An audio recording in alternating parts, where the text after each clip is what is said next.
What is up, gamers? The Red Dragon here. Want to bring you a couple of stories dealing with the Xbox One and Kinect. Microsoft is at Comic-Con this week, and so there's been a couple of details that have been leaked that haven't really been talked a whole lot about as far as Kinect is concerned. So the first one is dealing with controllers. No longer do you have to press that little sync button on top of the controller in order to sync your Xbox. Now the controllers automatically sync. So if the controller's on the couch, you go pick it up, it automatically recognizes that it's you picking it up, so it knows that you're ready to play, so it powers on and it logs you in or whatever. Also, if you're playing on local co-op, maybe a friend comes over, they bring their controller, it automatically logs them in, they don't have to sync their controller. And if, depending on wherever you're sitting on the couch, if you get up and move around, the device knows that, and so it'll rearrange the screen depending on wherever you're sitting. So no more syncing controllers. It sits in a low-powered state mode if the controller is not in use,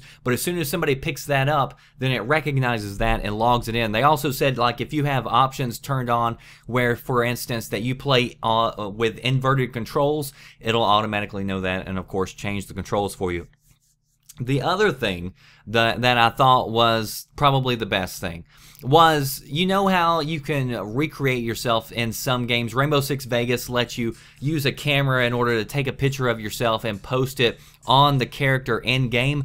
Now with Xbox One, all developers will have the option to put characters of themselves in games, and it's not just taking a picture of yourself and placing it on a character. The Xbox One Kinect can actually recreate your face in 3D. They said it scans, it'll be in 3D, and it's also looking at things like your gestures in real time. So they said your character in game, depending on if developers want to take advantage of this, it could be completely scanned. So your BMI, your entire body could be scanned into the game.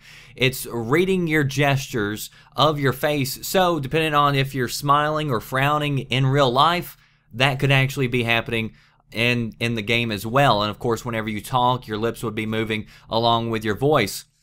So this raises a couple of different things. You know, some people will think it's just a gimmick, but you know, we play all these video games where you play the role of a hero or you know, a villain or whatever else, you know, and you're always stepping into the role of somebody else. So I'm sure the ability to step into the role of your own person, you know, is going to be very appealing to a large sector of the population. And of course, because everybody has an Xbox One Kinect who has an Xbox One, you know, there's probably going to be more people on multiplayer games who, for instance, take advantage of this, who you're going to have a more diverse crowd, I guess, online if they do this. The other interesting thing is, if you don't take a look at it just from like a gimmick point of view and it's just placing your character in, I was trying to think of other things where this might be useful, and I got to thinking of L.A. Noire.